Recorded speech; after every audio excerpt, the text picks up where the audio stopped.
నమస్తే, నేను Yogita. Welcome to Satyagrahi top story. రాష్ట్రంలో మున్సిపల్ ఎన్నికల వేడి పెరిగింది. ఈ నెల 11ననే ఎన్నికలు. ఆ తర్వాత 2 రోజులకే ఫలితాలు.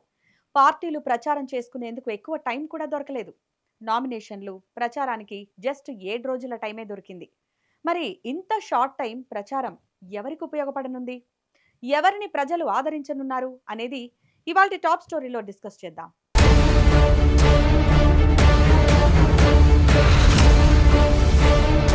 ఎవరు అవునన్నా కాదన్నా రాష్ట్రంలో జరిగే ఎన్నికలను నిర్ణయించేది ఖచ్చితంగా అధికార పార్టీనే.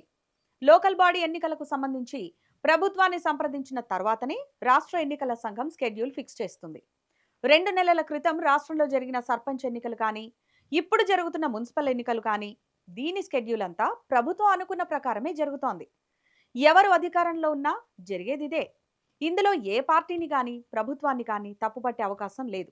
కానీ ఇక్కడ తప్పుపట్టే విషయం ఏంటంటే, ప్రతిపక్షాలకు ఎన్నికల ప్రచారానికి కావలసినంత టైం లేకపోవడం అనే కంటే ఇవ్వకపోవడం అనే పదం వాడటం కరెక్టేమో.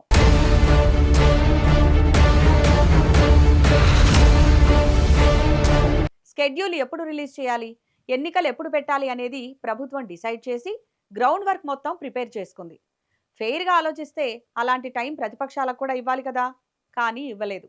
ఎందుకు అనేదే ఇక్కడ ఇంట్రెస్టింగ్ విషయం. నిజానికి గత ప్రభుత్వాలు కూడా స్కెడ్యూల్ విషయంలో జోక్యం చేసుకున్నా ప్రచారానికైతే మినిమం 10-15 రోజుల టైం ఇచ్చేవి.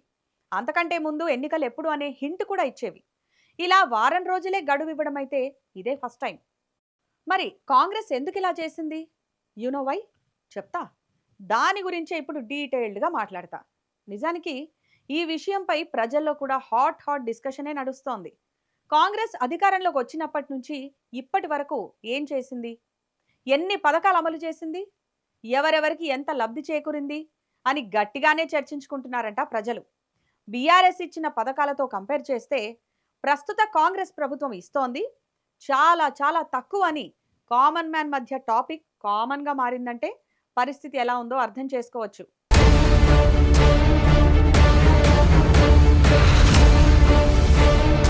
ఎగ్జాక్ట్లీ ఇదే విషయాన్ని ప్రచారాస్త్రంగా మార్చుకుంది బీఆర్ఎస్. కాంగ్రెస్ ఎన్ని హామీలు ఇచ్చింది, అందులో ఎన్ని అమలు చేసిందో వివరిస్తూ జనంలోకి వెళుతోంది. అబద్ధపు హామీలతో అధికారంలోకి వచ్చింది, అడ్డదారుల్లో జూబ్లీహిల్స్లో నెగ్గింది అంటూ ప్రచారాన్ని ఊదరగొడుతోంది. ఒక్కొక్క హామీని చదువుకుంటూ ప్రజలతోనే ఆన్సర్ చెప్పిస్తోంది. 4000 పెన్షన్ ఇస్తామన్నారు, ఇచ్చారా? లేదు. యువతులకు స్కూటీ అన్నారు, ఇచ్చారా? లేదు. మహిళలకు 2500 లేదు. కళ్యాణ లక్ష్మి లేదు.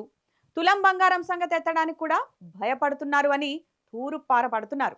అంతేకాదు కాంగ్రెస్ అప్పులకు బాకీ కార్డు రాసి దాన్ని కూడా బయటకు తీసింది బీఆర్ఎస్. మహిళలకు 2500 ఇస్తామన్నారు, ఇప్పటి వరకు 26 నెలలైంది.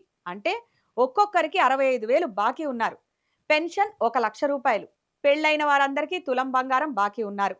ఇప్పుడు మీరు చేయాల్సిందల్లా ఇంటికొచ్చే కాంగ్రెస్ నేతలను బాకీ డబ్బులు అడగడమే అని జనానికి అర్థమయ్యేలా వివరిస్తున్నారు కేటీఆర్. యూరియా బస్తా దొరకలేదు రైతులకు. మార్పు బాగుందా? ఫిబ్రవరి 6వ తారీఖు రైతు బంధు వడలేదు. మార్పు బాగుందా? 2 నెలల పెన్షన్ కొట్టిండు, 2000 పెన్షన్ కూడా. మార్పు బాగుందా? 4000 పెన్షన్ అన్నాడు, ఉన్న 2000 కూడా 2 నెలలు ఇయ్యలే. 2 సార్లు రైతు బంధు కూడా ఇయ్యలే. ఇది వాస్తవమా కాదా ఆలోచన చేయండి. కాంగ్రెస్ ఏం చేయలేదో చెప్తే సరిపోతుందా? లేదు కదా. బీఆర్ఎస్ ఏం చేసిందో చెప్పాలి, ఎందుకు ఓటేయాలో వివరించాలి. ఆ పని కూడా చేస్తున్నారు కేటీఆర్. బీడీలు చుడుతున్న మహిళలకు కేసీఆర్ అడగకుండానే 2000 రూపాయల పెన్షన్ అందించారు.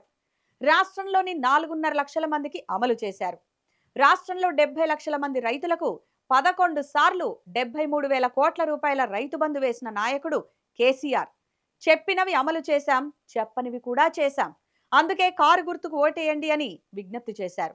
ఎక్కడైతే బీడీలు చుట్టూ అక్క చెల్లెలు ఉంటారో 4.5 లక్షల మందికి నెలకు 2,000 రూపాయలు చొప్పున ఇచ్చిన నాయకుడు కేసీఆర్ కాదా? ఈ వాదనతో ప్రజలు ఏకీభవిస్తున్నట్లే కనిపిస్తోంది. అసలే పథకాలు అందట్లేదని కోపంతో ఉన్న ప్రజలు ఎప్పుడెప్పుడు టైం దొరుకుతుందా, ఎప్పుడెప్పుడు బుద్ధి చెబుతామా అని ఎదురు చూస్తున్నారు. అది సరే గాని మీకు ఇంకో ట్విస్ట్ చెప్పాలి.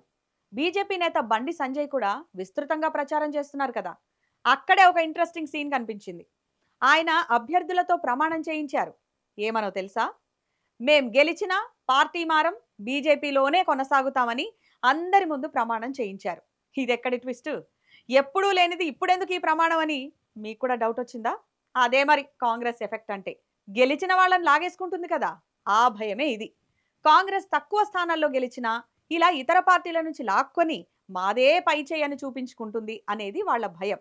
ఇదంతా చూస్తున్న జనం కూడా వాళ్లతో ముక్త కంఠంతో ఏకీభవిస్తున్నారు. ఎమ్మెల్యేలనే లాక్కున్నోళ్లకు వీళ్లను లాక్కొని లెక్క పెంచుకోవడం ఒక లెక్క అని సెటైర్లు వేస్తున్నారు.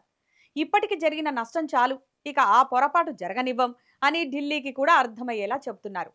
మీకు మేం మళ్లీ ఓటేయడం బహుత్ కష్ట హై, అగ్లీ ఎన్నికలో బీఆర్ఎస్ అధికారంలోకి వచ్చే అవకాశం బహుత్ పుష్కల్ హై అంటున్నారు. పరిస్థితి కూడా అలాగే కనిపిస్తోంది.